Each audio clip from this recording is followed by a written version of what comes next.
Wow.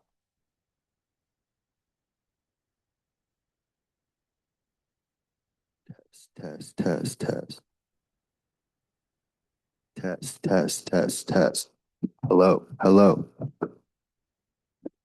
1 2 1 2. Hi, hi. Hello, hello, hello, hello.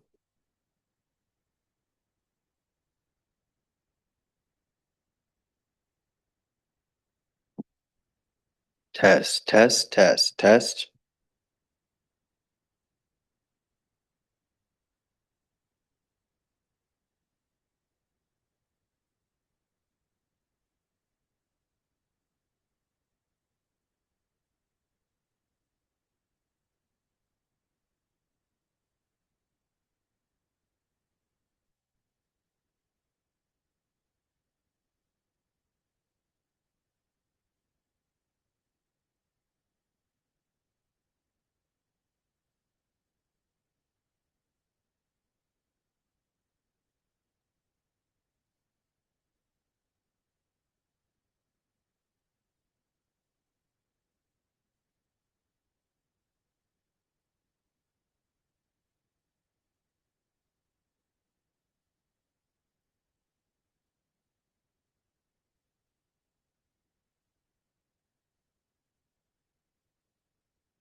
Go ahead and speak. Here we go. Perfect.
One, two, one, two.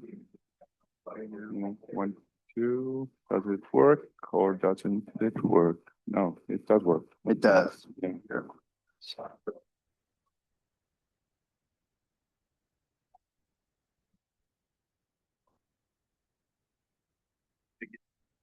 1, 2, 1, 2. Let's try it again. Now it works.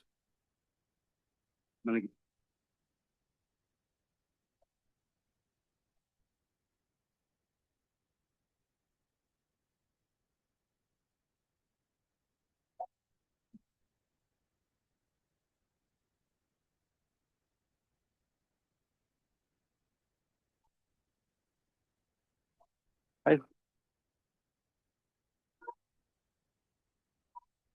See on nagu ametinimetus koos. There you go. You say something. Should I say something right Perfect. now? You Okay. did it. I'm gonna go ahead and turn you off.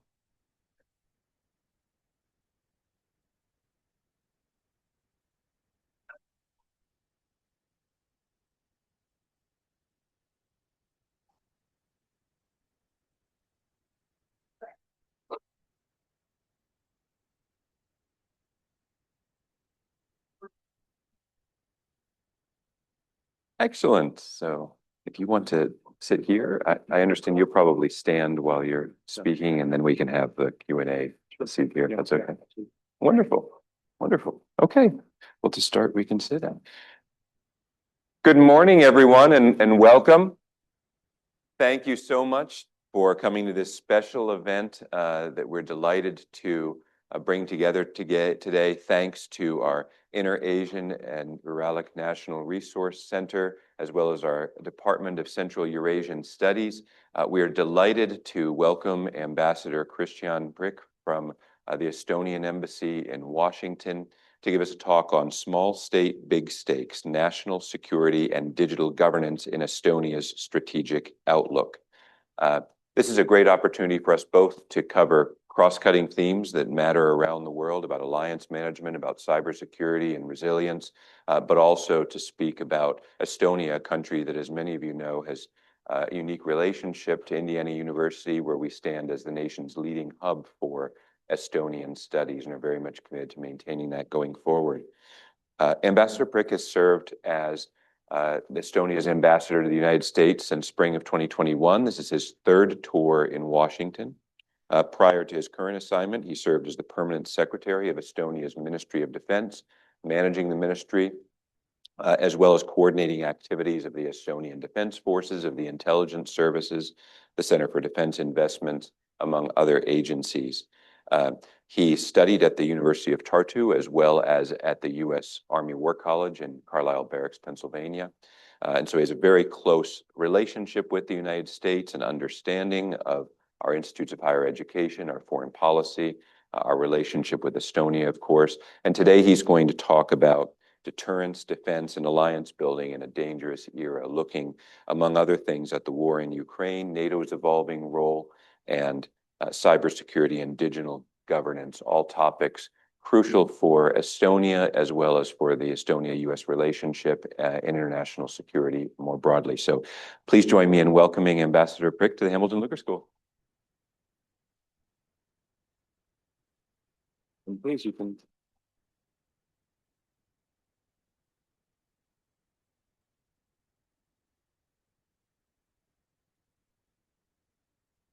Thank you, John. Thank you very much for these very kind words and for the opportunity that I've been given to be here today in front of you and say a few words about Estonia, what we think is important right now in the world affairs and particularly transatlantic affairs. So, and later on, I believe we will have opportunity to have some chat and possibly question and answers. So, ladies and gentlemen, dear students, faculty, and friends of Indiana University and of Estonia, it is truly a pleasure and an honor to be here here with you today. I would like to begin by thanking everyone who made this visit possible, and in particular, Professor Viibikai Kivik, for the invitation and for the intellectual bridge she helps build between Estonia and this great university, this great state, and this great country. I must confess, I'm very aware that this is probably the 1 week of the year when the only truly safe topic in the great state of Indiana, and especially here on campus, is football. So I absolutely appreciate your courage for choosing instead to listen to a talk about national security, geopolitics, and digital governance from the perspective of a small country in Europe. I will do my best to make it worth your while.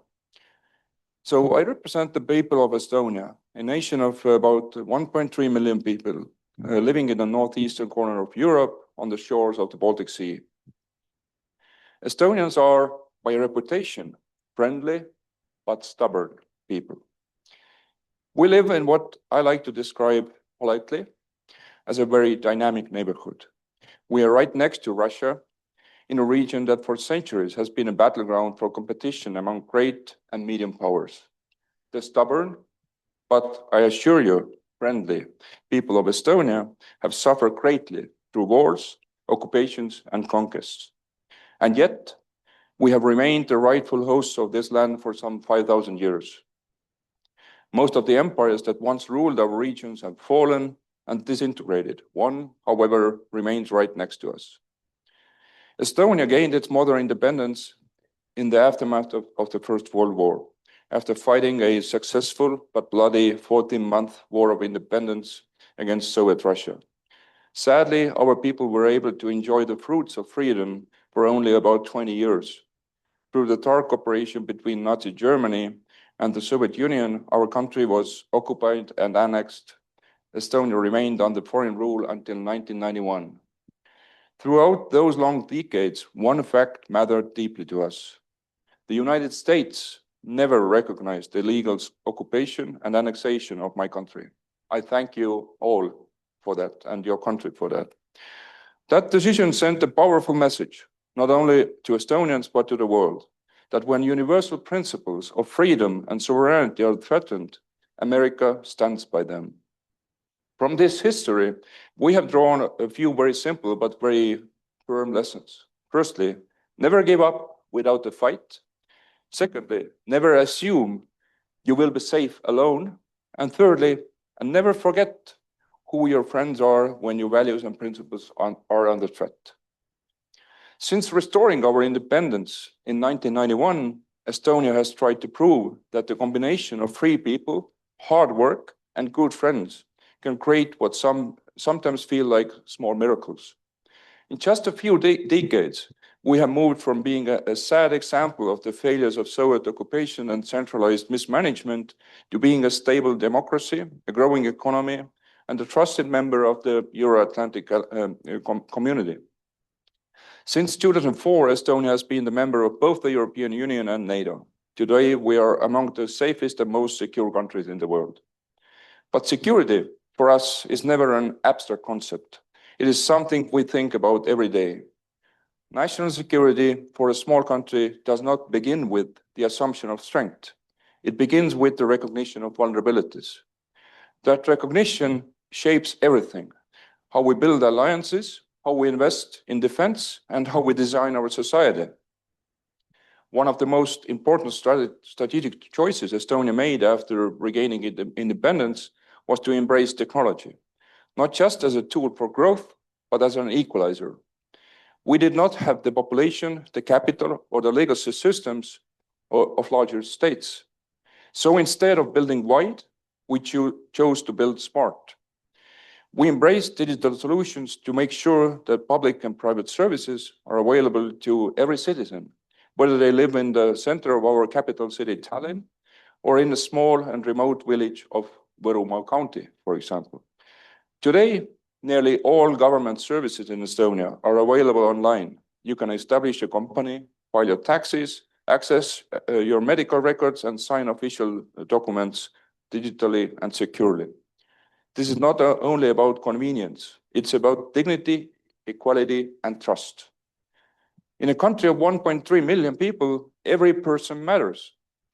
Technology allows us to make use of all that talent, creativity, and potential we have.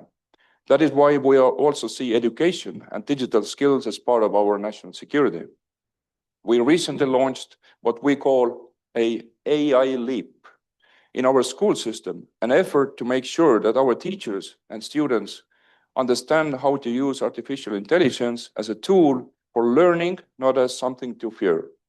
We often say, our children should not lose their future jobs to artificial intelligence, but they may lose them to other children who know how to use artificial intelligence better, unless we teach them how to compete and innovate. For Estonia, digital governance is not just a modernization project, it is a security strategy. In 2007, our country experienced one of the first large-scale, politically motivated cyber attacks against the nation state. Government institutions, banks, and media outlets were targeted. It was a wake-up call, not only to us, but to the world.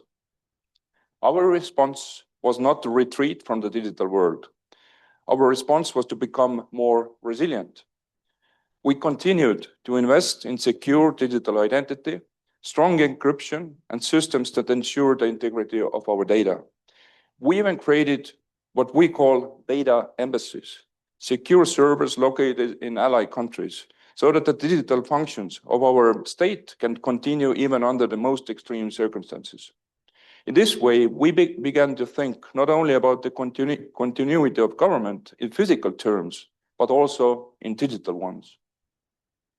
This approach has made us a strong supporter of international cooperation on cybersecurity. Today, one of NATO's key cyber defense institutions is located in Tallinn. It's called the Collective Cyber Defense Center of Excellence. For a small country, this is not about prestige. It is about relevance and security. When people hear the words national security, they often still think of tanks, aircraft, and soldiers at the border. Those things remain essential. But in today's world, threats also come through cables, screens, and social media feeds. Disinformation, foreign interference, and the manipulation of public debate are now part of the strategic landscape. For frontline states like Estonia, this is not a theoretical concern. It is a daily reality. We have learned that resilience starts with an informed and confident society. That is why we invest in media literacy, transparent communication by public institutions, and a strong role for independent journalism and civil society. The strength of democracy is not measured only by how votes are counted, but by how opinions are formed and informed. I cannot speak about Estonia's strategic outlook without addressing the war in Ukraine. This war, which began with Russia's full-scale invasion, is the most destructive military conflict in Europe since the Second World War in terms of human suffering and physical destruction. It will define the outlines of the future European, and I would argue, global security order. For me personally, and for many in Estonia, there has been one guiding question since the first days of this war.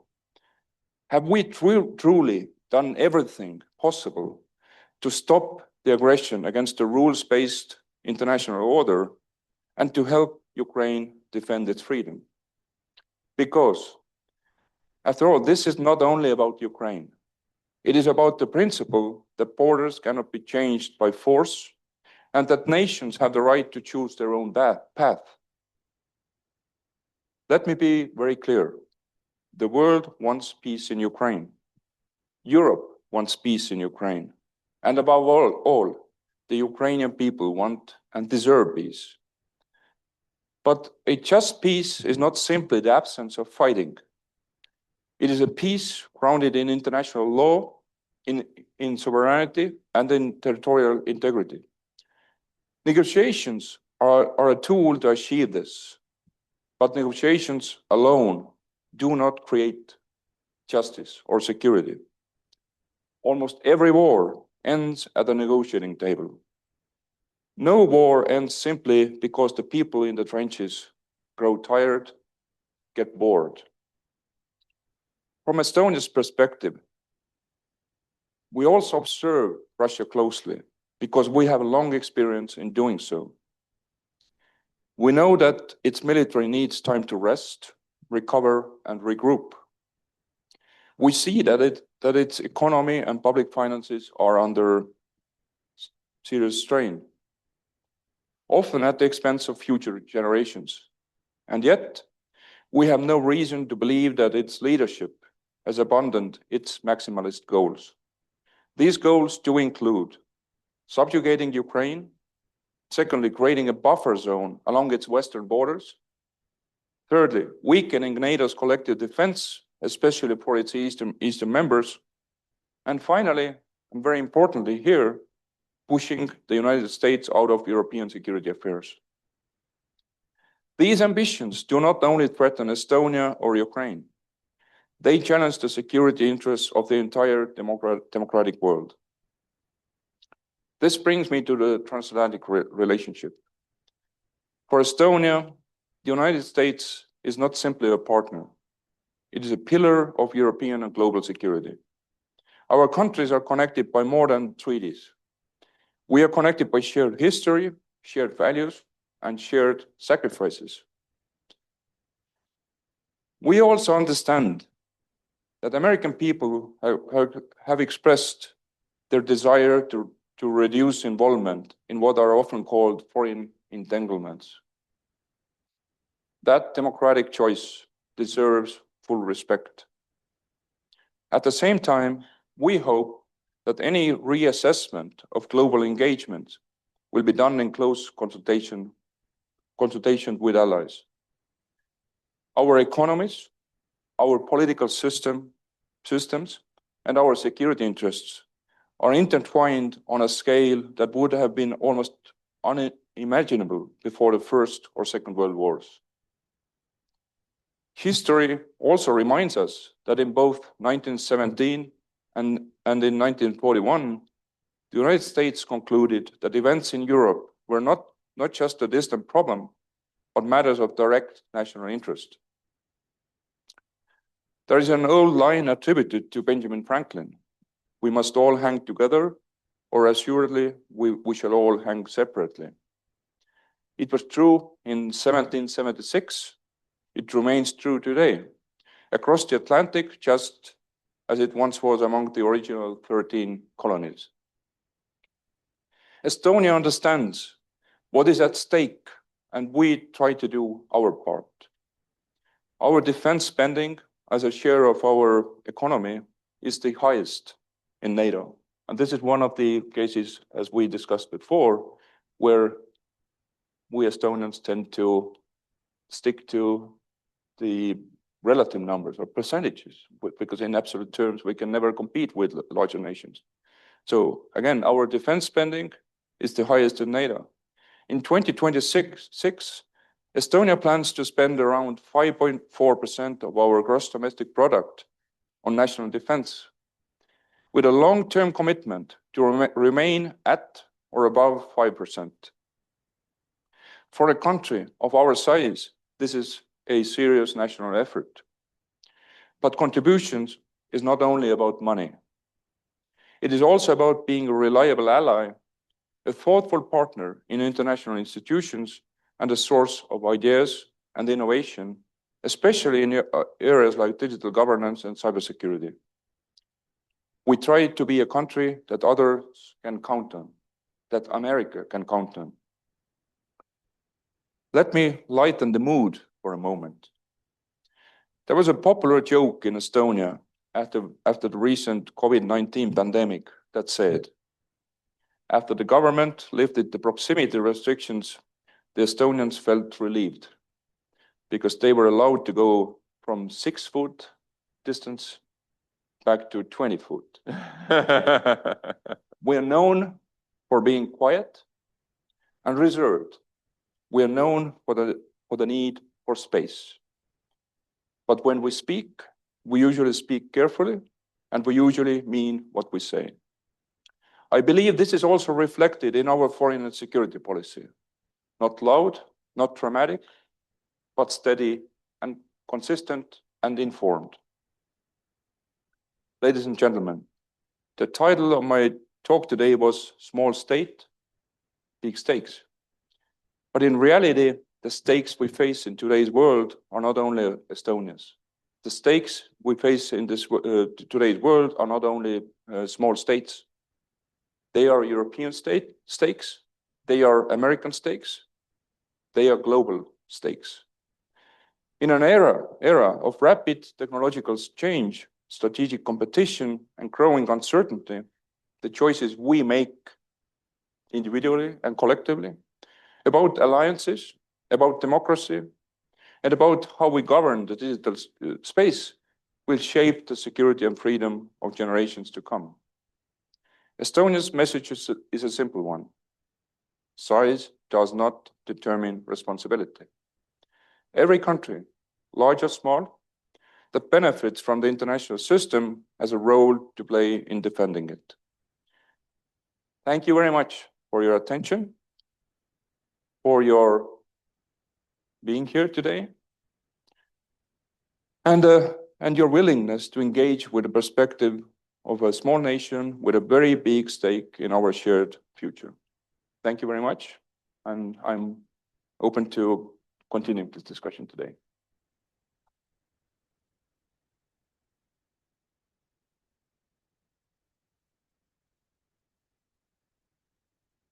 Thank you so much for those really thoughtful remarks and inspiring comments on the outlook for Estonia and for the relationship in the region. We have plenty of time for audience questions and answers.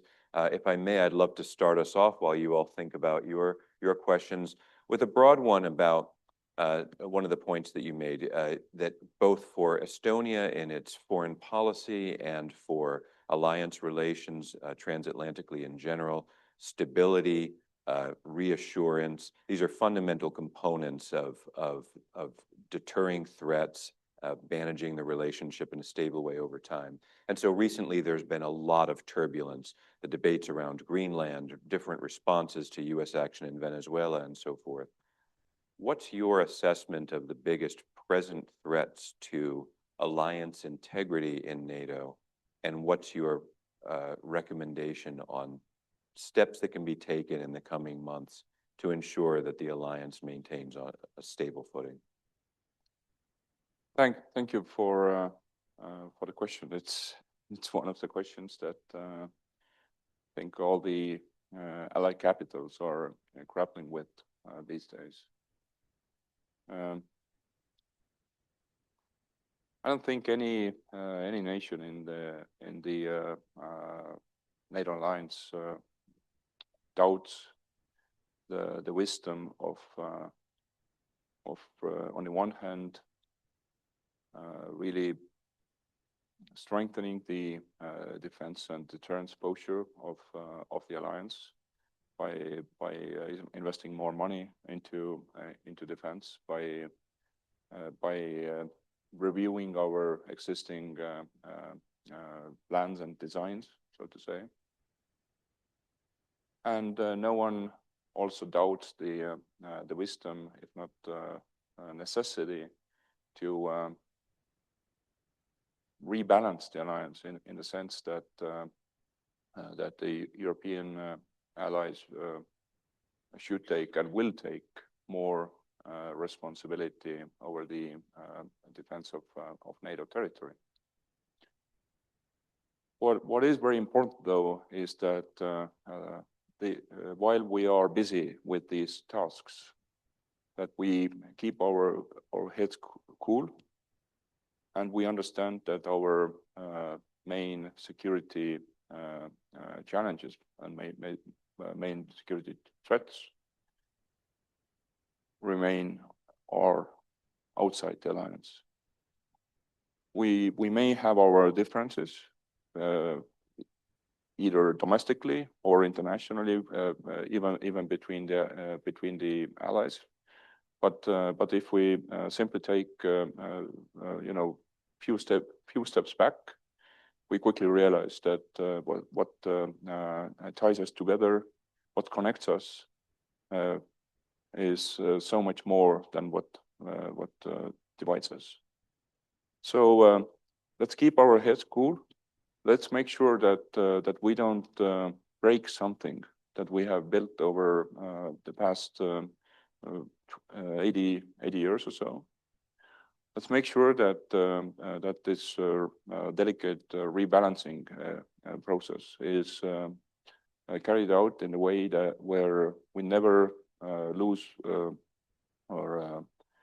our guard, that we never, at no point, we make us weaker, either by political moves or practical steps. Just to put more substance behind, for example, the practical steps side, it should be realized that when it comes to NATO and the way the collective defense is supposed to work, it's a system of systems. It's layer upon layer of different planning premises, plans, agreements between the countries to carry out certain tasks, to take certain responsibilities in a coordinated and agreed ways.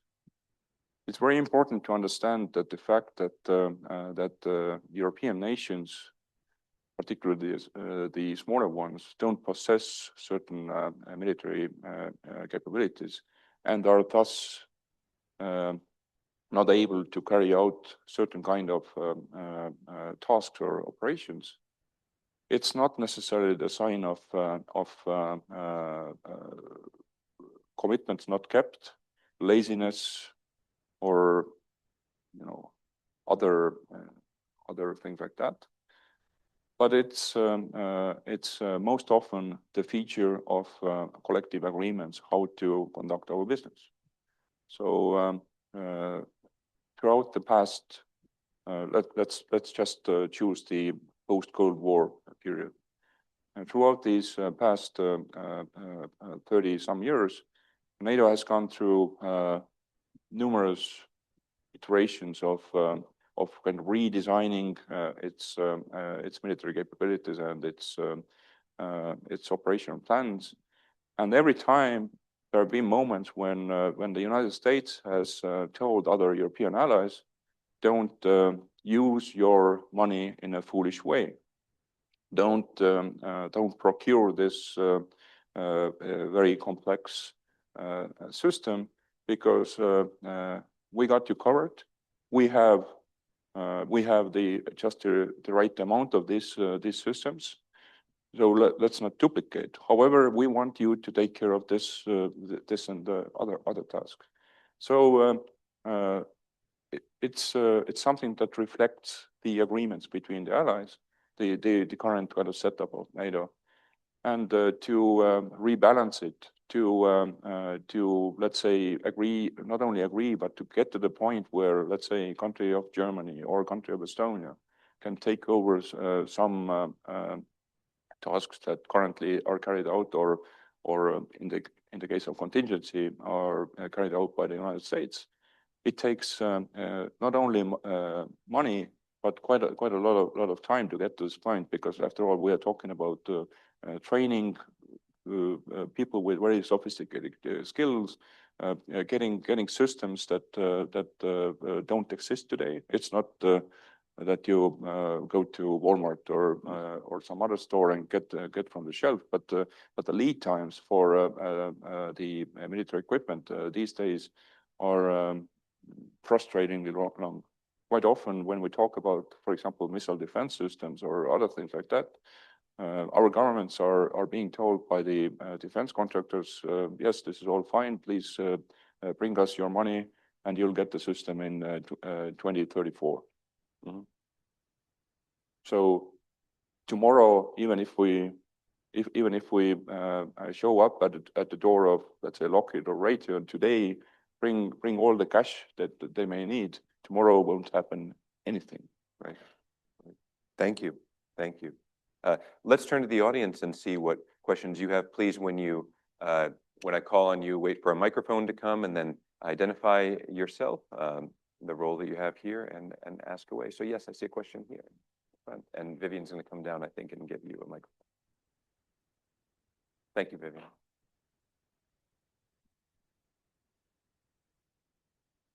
Hello, Master Prikk, and thank you for engaging in this conversation with all of us. My question revolves around both the Ukrainian conflict and digital governance.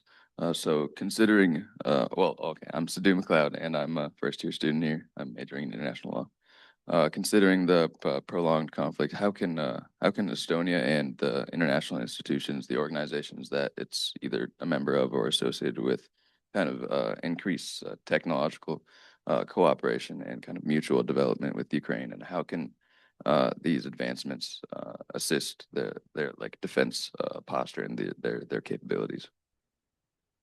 Right. That's a very smart question. Thank you. Smart because the war in Ukraine has shown us many of our weaknesses.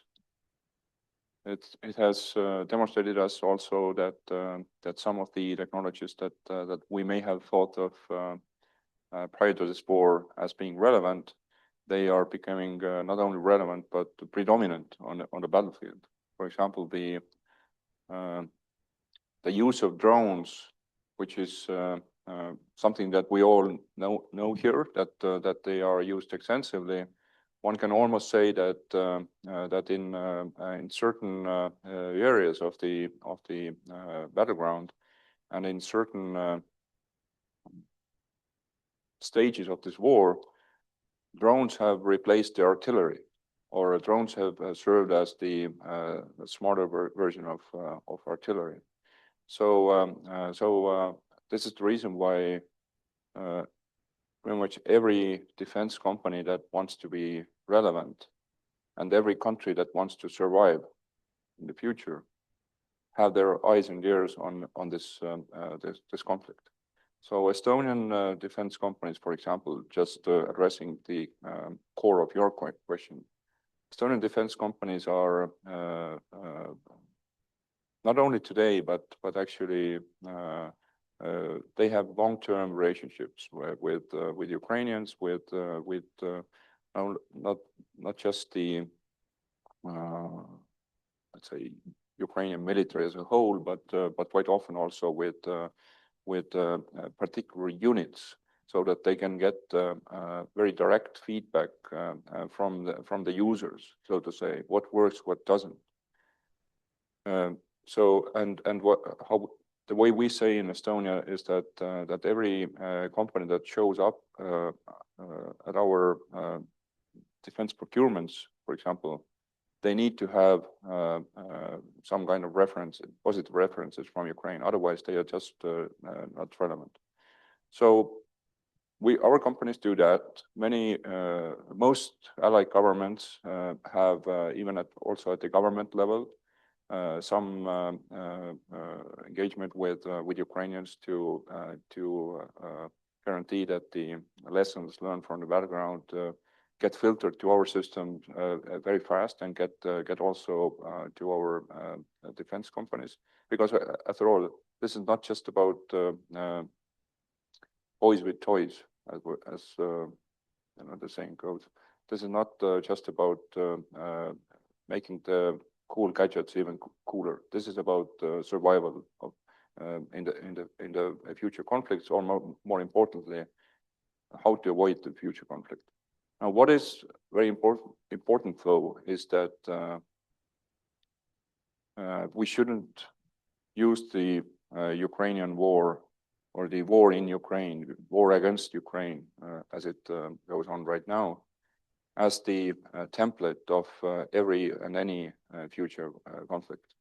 The countries and NATO as an alliance has several military capabilities and also military doctrine and training that is quite different from the one that Ukraine has. So we shouldn't, while keeping a very close eye on what's happening there, we shouldn't forget that our approach has to be even wider and have more variables there in order to be successful. And thus, we cannot take a carbon copy of the Ukrainian military and assume that this might serve us incredibly well. I'm not sure that I fully answered your question, but I tried to do at least a bit. Thank you. Thank you. Next question I see in the back.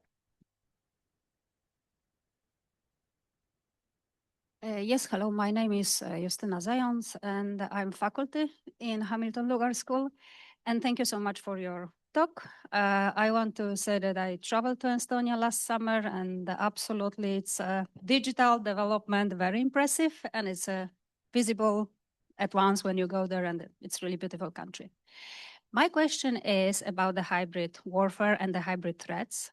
And in particular, could you elaborate a little bit, how does Estonia build the resilience? Especially, it's not only military component, but civil component to a large extent. You mentioned about this a little bit, about disinformation, about teaching students. So yes, if you could say about the strategy that Estonia has towards the building resilience, what kind of actors do you include? What kind of instruments do you see? What kind of actions? And whether the budget that you mentioned, the defense budget, like more than 5%, how much of this budget goes also to the civilian and the civilian component? Thank you. Thank you. So I would like to start from the latter part of the question, so the budget part. It's important to say that this 5.4% of GDP, this is the core defense or core military budget. So some of you may know that that last year in The Hague, where NATO leaders met, they agreed to raise the defense spending in or across NATO to 5%, with a caveat that 3.5% of GDP should be, at least 3.5% of GDP should be allocated for a core military budget, and at least 1.5% of budget should be allocated. 1.5% of GDP should be allocated for the non-military civilian resilience efforts. Now, this Estonian 5.4% is the core defense or military part, the part that was agreed to be at least 3.5%. I guess this is reflecting our understanding of the gravity of the security situation and our commitment to be the first line of defense of the alliance. So we are going above and well beyond what it was agreed in NATO.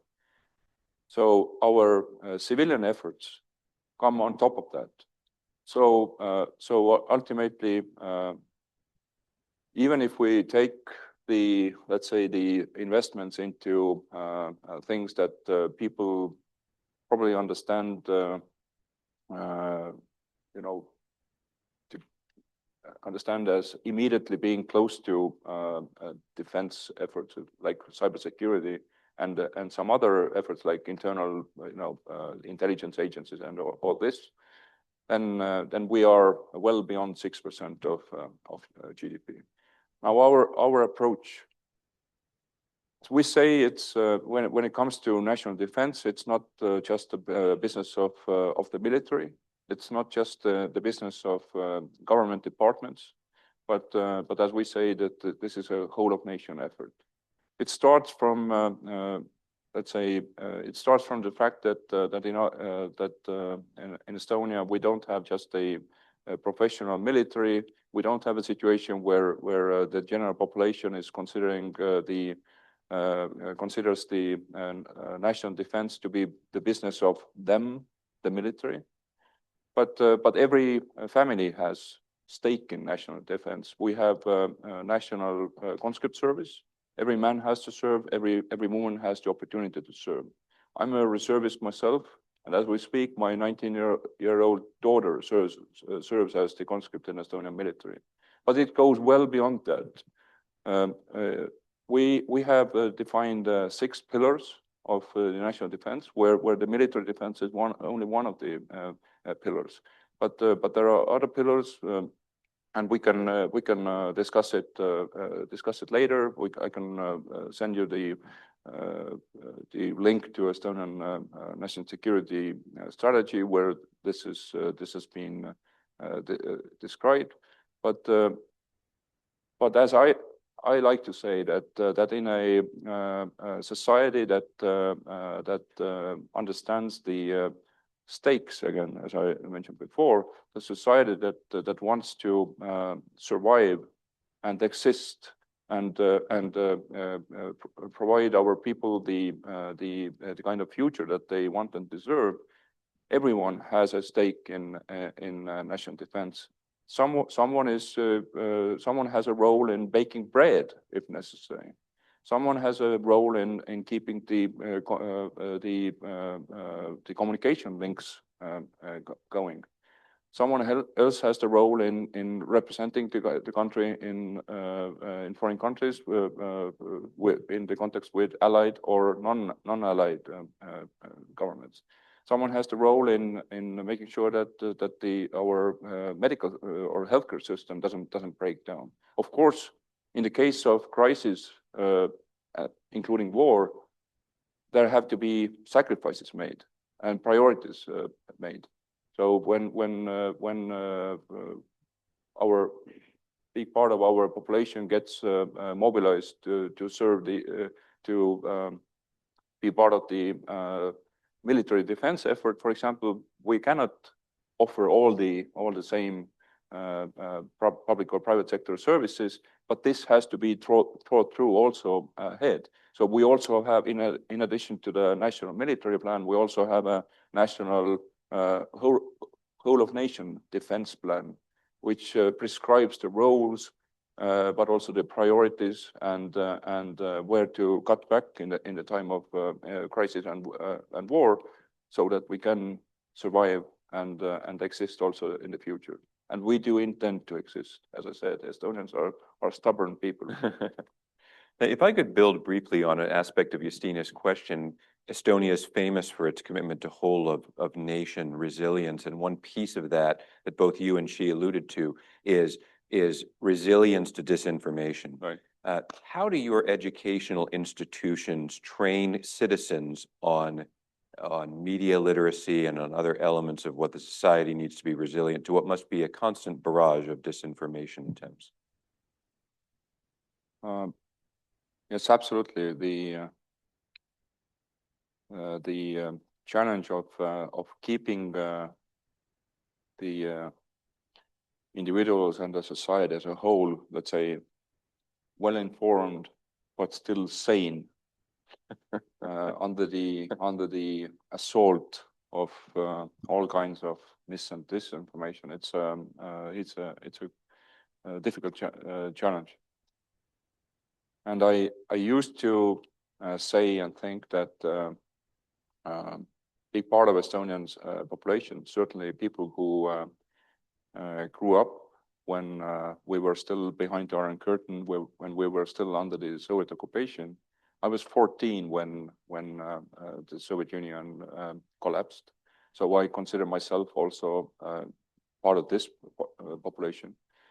That these people were like inoculated against the mis and disinformation, because after all, we had to survive in the Soviet Union, where not truth was a norm. It was the kind of environment that surrounded us. So we also had developed our own, let's say, form of societal and bodily resistance to all this. But just as new generations come, also, and particularly as new technologies and new forms of information appear, the challenge remain, if not grows in time. So I don't think we have discovered a silver bullet. I'm not here to say that we don't have this problem, but I do think that we are somewhat more successful than some other societies may be, simply because also that we have worked systematically not to tell anyone what's truth and or what they should believe, or what they should consider as their correct beliefs or something like that, but that we have encouraged people to use the kind of tools, to use the kind of methods to trust but verify different sources, to make sure that our people have the critical reading skills, critical thinking skills, that our people, and very importantly, that our people and our society as a whole has the kind of trust and cohesion built into that. That our first instinct should not be to mistrust our fellow Estonian, but we should rather, as I said also in my remarks, that we should stick together, or otherwise we will fall or hang separately. So there are efforts both at the school levels, where kids are familiarized with the concept of mis and disinformation and all this, where they are encouraged to work with or develop their own skills, use certain principles to have multiple sources of information, to put information in context before making quick conclusions and so on. But we also continue this at different other levels. We even have psychological defense or informational defense courses for senior policymakers and opinion leaders in the country. And opinion leaders, by that we think of people like from educational leaders to business leaders to people in the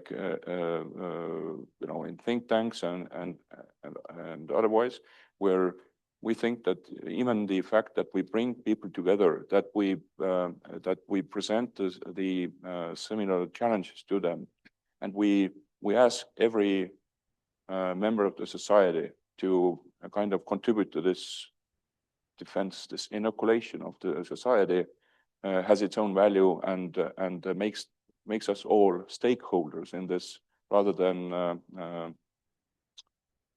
spreaders of problems. Let's put it that way. Thank you. I hope a big country like ours, with all of our social cleavages and diversity, can follow some of that model, and make us tougher targets for disinformation. Yes, the question over here. Thank you so much for being here with us. I'm Jason Jackson. I'm a professor of folkloristics and a former Fulbright visitor to Tartu, and love the country, love the people. My question relates to Russian-speaking Estonians and Russian residents of Estonia. There's a longer history here, but I'm curious your sense of the current government's relationship to Russians in Estonia in the era since the outbreak of the war in Ukraine. Yeah. The inclusion and the ways in which the war has shaped the most recent period. Yeah, again, you've only asked excellent questions today, so thank you all for that. Just for the context for more of you to understand, so the part of Estonian population that is often referred to as the Russian speaking population is around 22-23% of percentage. Firstly, it has to be made clear that whereas Estonia has had a small but important part of our population historically whose native language has been Russian, most of this nowadays minority in Estonia is a byproduct of the Soviet occupation. So Estonia was one of these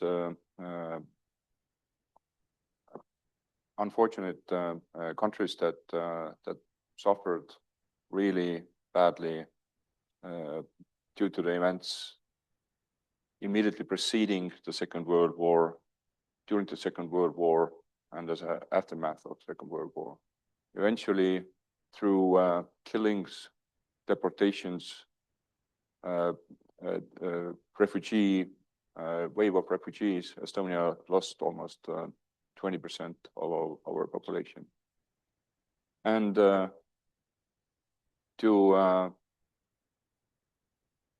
to still keep the industries running or to create new industries, the Soviet governments brought in a lot of mostly industrial workers from Russia and beyond, while telling them that don't bother to learn Estonian. This is or integrate to the Estonian society. After all, this is all a big happy Soviet family where the Russian language is primus inter pares. So the language and the culture not only should be held high, so to say. So so this is the kind of historic social background of all this. And unfortunately, this attitude that was injected to these people, that the fact that there are majority Estonians in this country don't bother to integrate into society, even affected the the relationships within Estonia after the independence was restored.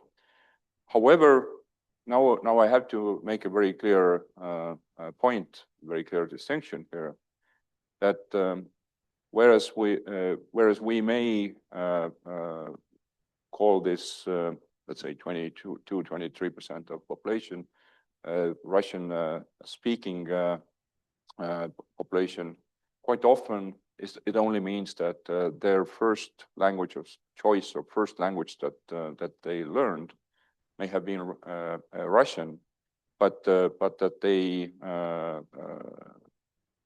are very effective. They are very able members of Estonian society, both in terms of language as well as other let's say the professional skills and otherwise nowadays. Only Russian President Vladimir Putin wants to claim them all as his countrymen. Putin would probably claim me as his countryman as well, because he's ready to say that everyone who lived within the borders of Soviet Union, including were occupied and illegally occupied and annexed by the Soviet Union, they all should be considering themselves as part of the Russian world, as they would put it. This is not how I see the world. And this is not how most of my fellow Estonians with Russian native language consider their world, because they have made a very clear choice. They have decided to live in Estonia, not to move to Russia, even though Russia has had a number of different campaigns to get people to move to Russia. And very importantly, these Estonian people have not decided to move to other European Union countries, even though it's easy to move from Estonia to Portugal, from Estonia to Ireland, wherever. They've decided that Estonia is the best place to live. Very importantly, they also know, and often even better than anyone, including myself in this hall, know what's the life like in Russia. And this has reaffirmed their decision to stay loyal to Estonia, to have the living standards, to have the freedoms, to have the opportunity to live and work and study all across the European Union, but still claim Estonia as their home. Now, since you also mentioned the context of the Russian war against Ukraine, what happened when the full-scale invasion started on the 24th of February 22? Why I bring this date out here is because 24th of February happens to be also Estonian Independence Day. Our leaders had to rewrite their Independence Day speeches. We had to, rethink of the very cause of our existence, so to say, in the light of and the value of our existence in the light of this invasion. But when it happened, I would say that just like many European societies, Estonian society was certainly shocked by the invasion, but the Russian speakers in Estonia were even in deeper shock, because up until 23rd of February 2022, they refused to believe even a scenario whereby Russian Federation would go into full-scale war against what they thought the brotherly nation of Ukraine. There were public discussions, and many respectable representatives of the Russian-speaking community said that this is simply unheard of, unthinkable. This won't happen. And when it happened, their community was particularly hit by that, because their world was suddenly shattered. They saw what was happening there, and yet they couldn't grasp it. So this I would argue, even solidified or reassured their understanding that they belong to Estonian society, that this is something that provides them with better options and better life. Since then, I have to admit, the Russian propaganda, the fact that the war has been going on so long, and that there is no clear end in sight. This clearly has made some of them to, let's say, swing back to believing some of the narratives coming from Moscow. But unfortunately, this is the phenomenon, this is the feature that we have witnessed in all of the free world. That some of our co-citizens, whatever language they speak, whatever background they have, that they have decided to think that maybe just maybe Putin is right. Well, anyone who's paying attention what's happening even today in Ukraine, where hundreds of thousands of people, even in Kiev, are currently without power, without heat, without running water, because Russian Federation has targeted exactly the civilian population in order to break the resistance.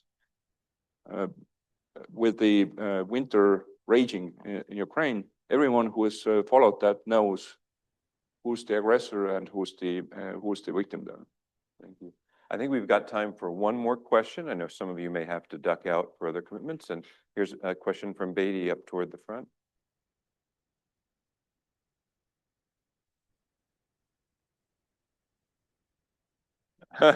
There you go. Okay, thank you so much for the brilliant presentation about Estonia, a country that I really barely know, but I'm learning a little bit about it now. And me coming from like a former oppressed country, what colonized country, so I think we share a similar experience. And I want to know, like living near a former oppressed country, how do you negotiate your existence? I mean, vis-a-vis that country having, being part of like the NATO alliance, because I know the bully will be really threatened with the presence of the NATO, member states beside him. So how do you negotiate your existence vis-a-vis that oppressor? Yeah, it's a complicated set of issues or questions, but quite often,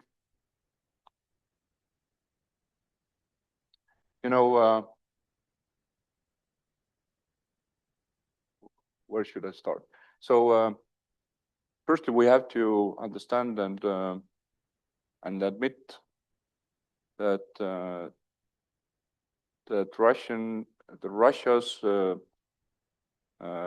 policies and attitude towards NATO, post-Cold War Russia's attitude, have not been fully consistent. The kind of absolute, let's say, denial of the rationale of NATO as a defensive organization, as something that is not geared to attack Russia or threaten Russia's existence. This kind of attitude has not been consistently there. I mean, in the late 1990s, the early 2000s, including when Vladimir Putin was president, the attitude towards Russia was towards NATO was much more friendly, accommodating, and that everyone who studies the relationship between NATO and individual NATO countries and Russia also has to first, among other things, understand that before NATO countries responded to the requests of mine and many other countries that were formerly behind the Iron Curtain, before the positive response came to our request for defense and being part of the collective defense effort, NATO decided to take its relations and trust with Russia to a completely different level. So something that it was known, still is known as NATO-Russia Council, was established that created a kind of forum and tools directly discuss the issues of European security with Russia and give the kind of transparency to NATO's thinking, to NATO's activities to Russia that no other countries outside of NATO had ever enjoyed. Now,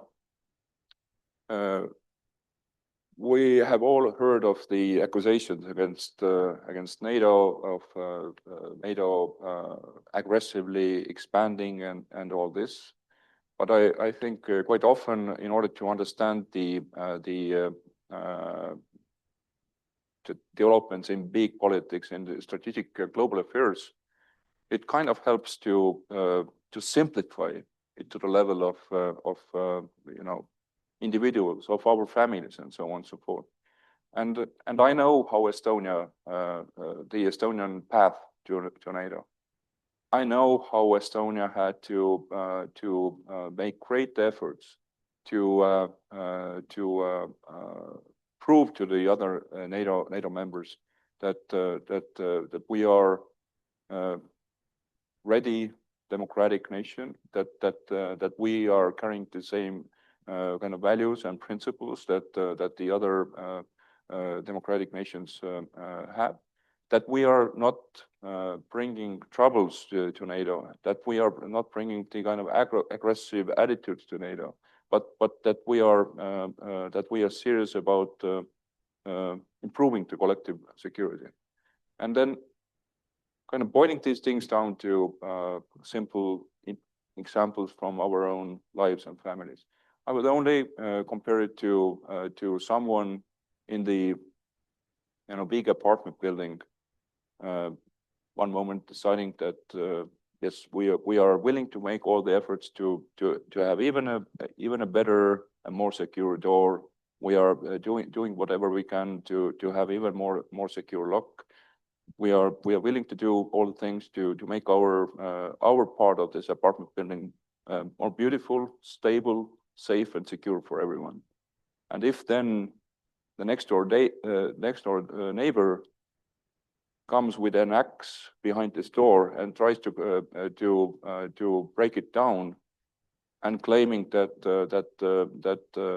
me having this more secure lock and better and more stronger pillars to the door is threatening his very safety and security, then there's no logic there, right? Great.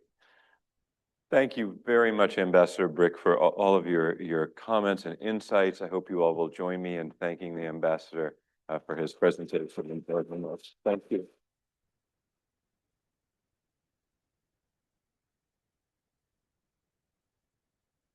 Thank you. Thank you very much, you all, for spending this hour with me. Thank you for giving me the opportunity to tell the Estonian story, or the Estonian angle of some of the stories. And as an ambassador of a small nation that is on the other side of the globe, I never expect people to know something about Estonia, or to even show interest in Estonia. So I really appreciate the fact that you are clearly showing interest. I absolutely appreciate the fact that so many have learned something about Estonia even before coming to this room. And I certainly hope that we can continue this conversation in the future. Please consider Estonia and the Estonian Embassy in Washington as your friend. And let me declare that just like every human being needs friends, and we can never have too many friends, no country can ever have too many friends either. So please let me consider you all the friends of Estonia, and let's stick together, as I said before. Thank you. Thank you.